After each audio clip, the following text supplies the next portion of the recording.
가장 먼저 바로 잡아야 할 사실이 있습니다. 김용빈의 어머니가 한때 유명 가수였다는 이야기는 지금까지 확인된 방송, 인터뷰와 공개 자료만으로는 사실이라고 단정할 수 없습니다. 김용빈이 직접 여러 차례 밝힌 가족사의 중심에는 유명 가수였던 어머니가 아니라 어린 손자를 아들처럼 키우고 트로트의 길로 이끈 할머니와 고모가 있습니다. 그래서 이 이야기의 진짜 비밀은 따로 있습니다. 김용빈에게 어머니의 자리를 채워준 사람은 친어머니가 아니라 할머니였고, 그 할머니는 손자가 인생 최고의 무대에서 정상에 오르는 모습을 끝내보지 못한 채 세상을 떠났습니다. 김용빈은 1992년 9월 18일 대구에서 태어났습니다. 어린 시절 부모의 이혼을 겪은 뒤 그는 할머니와 고모의 손에서 성장했습니다. 김용빈이 방송에서 남긴 표현은 짧지만 무게가 컸습니다. 할머니는 자신에게 엄마이자 친구였다는 것입니다. 가족 관계에서 할머니였지만 실제 생활에서는 밥을 챙겨주고 학교와 무대를 오가게 하고 아플 때 곁을 지키고 흔들릴 때 다시 일으켜 세운 어머니 같은 존재였습니다. 김용빈의 어린 시절을 이해하려면 대구의 평범한 동네와 할머니의 생활 공간부터 봐야 합니다. 그는 아주 어린 나이부터 할머니 곁에서 트로트 노래를 들으며 자랐습니다.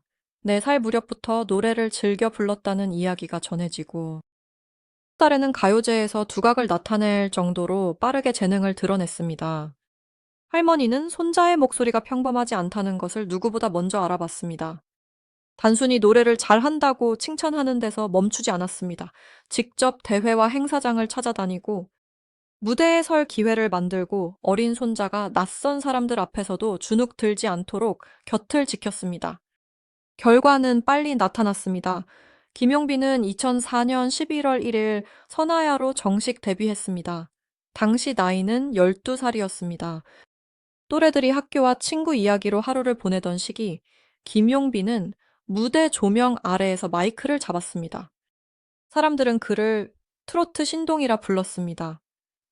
어린 나이답지 않은 꺾기와 감정 표현, 정통 트로트에 어울리는 음색 때문에 여러 행사와 방송에서 관심을 받았습니다. 그러나 화려한 수식어 뒤에는 어린 가수가 감당해야 할 무게가 있었습니다. 성공이 너무 일찍 찾아오면 성장 과정도 평범할 수 없습니다. 이동과 연습 무대와 평가가 반복되고 가 변하는 변성기까지 겹치면 어린 가수는 자신의 가장 큰 장점을 잃을지 모른다는 공포를 느끼게 됩니다. 김용빈 역시 변성기를 지나며 노래에 대한 자신감이 흔들렸고 공황장애로 힘든 시간을 보냈다고 털어놓았습니다. 결국 그는 오랜 기간 대중의 시야에서 멀어졌습니다. 알려진 공백기는 약 7년에 이릅니다. 어린 시절 천재라는 평가를 받았던 가수가 성인이 된 뒤 다시 무대로 돌아오는 일은 데뷔보다 더 어려운 도전이었습니다. 그 시간에도 할머니는 떠나지 않았습니다. 김용빈이 잘 나갈 때만 응원한 것이 아니라 노래를 포기하고 싶을 때도 곁을 지켰습니다. 유명세가 사라지고 사람들의 관심이 줄어든 뒤에도 할머니에게 김용빈은 여전히 가장 자랑스러운 가수였습니다. 그래서 김용빈의 성공 이야기는 개인의 재능만으로 설명하기 어렵습니다. 한 사람의 목소리 뒤에 한 가족의 오랜 희생이 있었고, 그 중에서도 할머니와 고모의 역할이 결정적이었습니다. 김용빈은 2020년 트롯 전국체전을 통해 다시 대중 앞에 모습을 드러냈습니다. 어린 시절의 신동 이미지에서 벗어나 성인 가수로 평가받아야 하는 순간이었습니다. 그는 과거의 이름값만 믿고 설 수 없었습니다. 더 낮고 단단해진 목소리, 긴 공백에서 나온 절제된 감정, 정통 트로트에 대한 이해를 다시 증명해야 했습니다. 하지만 재도전의 길은 곧바로 정상으로 이어지지 않았습니다. 무대에 다시 섰다는 사실 자체는 의미가 컸지만 대중 전체를 움직일 결정적인 기회는 조금 더 기다려야 했습니다. 그리고 2024년 가족에게 돌이킬 수 없는 비극이 닥쳤습니다. 김용빈을 어머니처럼 키운 할머니가 췌장암 투병 끝에 세상을 떠난 것입니다.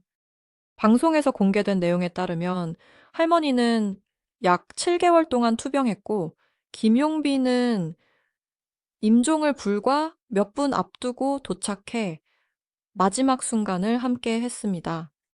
긴 시간 자신을 지켜준 사람에게 더 빨리 가지 못했다는 미안함은 이후에도 깊게 남았습니다. 그는 대구의 옛집과 할머니의 산소를 찾아가 그날의 기억을 떠올리며 눈물을 보였습니다. 시점은 더욱 가슴 아팠습니다. 할머니가 세상을 떠난 때는 김용빈이 미스터 트롯 셀임에서 진에 오르기 약 6개월 전이었습니다. 방송에서는 제작진과의 첫 만남을 앞둔 시기와 할머니의 죽음이 매우 가까웠다고 김용빈은 큰 소개됐습니다. 경연에 다시 나가는 것을 망설였습니다. 이미 여러 번 도전했고 공백과 불안도 겪었으며 무엇보다 가장 든든한 응원군이 사라진 직후였습니다.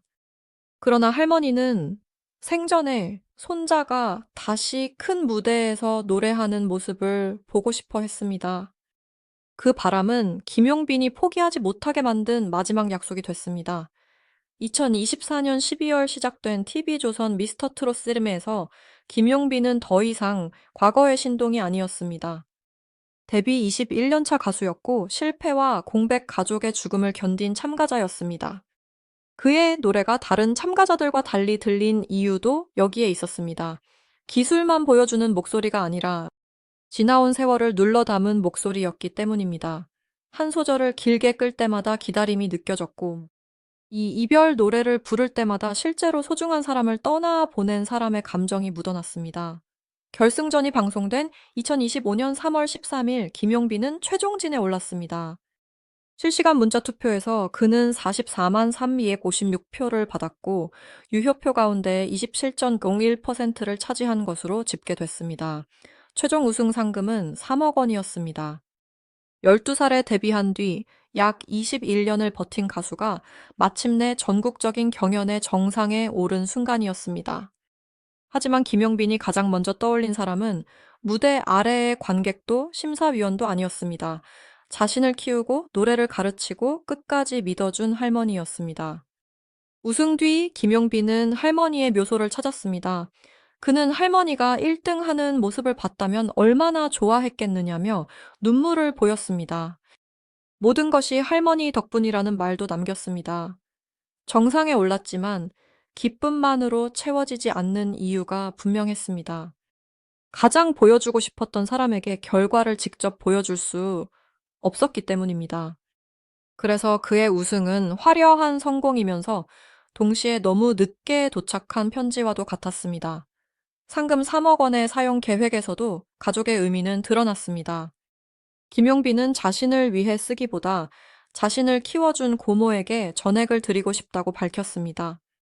고모가 없었다면 여기까지 오지 못했을 것이라며 자신이 진 빚이 너무 많다고 말했습니다. 여기서 말한 빚은 돈만을 뜻하지 않았습니다. 어린 조카를 아들처럼 돌보고 무명과 공백의 시간을 함께 견디고 할머니가 떠난 뒤에도 곁을 지킨 세월 전체를 뜻했습니다. 실제로 고모는 김용빈을 조카가 아니라 아들이라고 부르는 모습까지 방송에서 공개했습니다. 2026년 4월 24일 방송된 KBS2TV 신상 출시 편스토랑에서는 이 가족사가 더 구체적으로 공개됐습니다. 김용빈은 고향 대구를 찾아 할머니와 함께 살았던 집과 동네를 돌아봤습니다.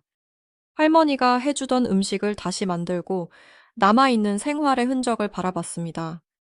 같은 해 5월 8일 TV조선 금타는 금요일에서는 어머니라는 노래를 부르며 할머니를 향한 마음을 전했습니다.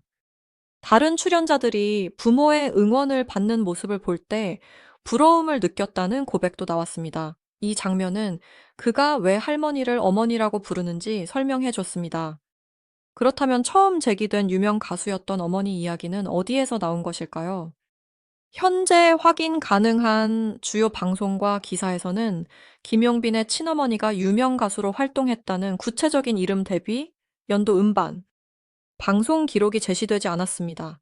반면 할머니가 트로트를 좋아했고 손자의 재능을 발견했으며 어린 김용빈의 음악 인생을 사실상 시작하게 했다는 내용은 김용빈 본인의 발언과 여러 방송을 통해 반복해서 확인됐습니다. 음악적 꿈과 가족사의 표현이 온라인에서 섞이면서 어머니가 가수였다는 이야기로 확대됐을 가능성을 배제할 수 없습니다. 따라서 확인되지 않은 내용을 사실처럼 단정하는 것은 김용빈과 가족에게 또 다른 상처가 될 수 있습니다. 진짜 이야기는 확인되지 않은 유명 가수의 정체보다 훨씬 강합니다. 부모의 이혼 뒤 할머니와 고모의 손에서 자란 소년이 12살에 데뷔했고 변성기와 공황장애 약 7년의 공백을 견뎠습니다. 그리고 자신을 어머니처럼 키운 할머니를 췌장암으로 떠나보낸 뒤 마지막 바람을 지키기 위해 다시 경연 무대에 섰습니다. 결국 2025년 3월 13일 미스터 트롯에 지내 오르고 3억 원의 상금을 받았지만 그 기쁨을 가장 먼저 나누고 싶었던 사람은 이미 곁에 없었습니다. 이후 김용빈의 무대는 단순한 경연 우승자의 행보로만 보이지 않았습니다. 25년과 2026년 여러 방송에서 그는 어머니와 가족을 소재로 한 노래를 부를 때마다 감정을 숨기지 못했습니다. 이는 방송을 위한 설정이라기보다 자신의 실제 기억과 맞닿아 있었기 때문입니다. 어린 시절부터 무대 뒤에서 옷매무새를 살펴주고 목이 상하지 않도록 음식을 챙기고 결과가 좋지 않은 날에도 가장 먼저 괜찮다고 말해준 사람이 할머니였습니다. 대중에게는 트로트 신동 김용빈이었지만 집에 돌아오면 할머니의 보호가 필요한 어린 손자였습니다. 이 두 모습 사이의 간격을 메워준 사람이 바로 가족이었습니다. 또 하나 주목할 점은 김용빈이 우승을 개인의 복수나 화려한 재기로 설명하지 않았다는 것입니다. 그는 자신을 키운 사람들에게 보답하고 싶다는 말을 반복했습니다. 어린 시절의 성공도 긴 공백 뒤의 복귀도 미스터 트롯3의 우승도 혼자 만든 결과가 아니라는 태도였습니다. 이 때문에 그의 가족사는 단순한 슬픈 사연을 넘어섭니다. 재능 있는 한 아이가 무너지지 않도록 평생을 내어준 보호자의 기록이자 그 사랑을 뒤늦게 무대와 노래로 되돌려주는 한 가수의 이야기입니다. 김용빈의 목소리가 유난히 슬프고 깊게 들리는 이유는 단순한 창법 때문만이 아닙니다. 그 안에는 너무 일찍 어른이 되어야 했던 소년의 시간, 무대에서 사라졌던 7년 자신을 포기하지 않은 할머니의 믿음, 마지막 순간에 느낀 미안함, 그리고 정상에 오른 뒤에도 끝내 채울 수 없었던 빈자리가 함께 들어 있습니다. 결국 김용빈의 가족사에서 가장 놀라운 비밀은 어머니가 유명 가수였다는 확인되지 않은 소문이 아닙니다. 한 평범한 할머니가 손자에게는 세상에서 가장 위대한 어머니였고 가장 든든한 매니저였으며 최초의 음악 선생님이었다는 사실입니다. 김용빈이 받은 44만 356표와 우승상금 3억 원보다 더 큰 숫자는 할머니와 고모가 그를 위해 견딘 수십 년의 시간일 것입니다. 그리고 김용빈이 앞으로 어떤 무대에 서더라도 그 첫 번째 관객의 자리는 영원히 할머니의 몫으로 남아 있을 것입니다.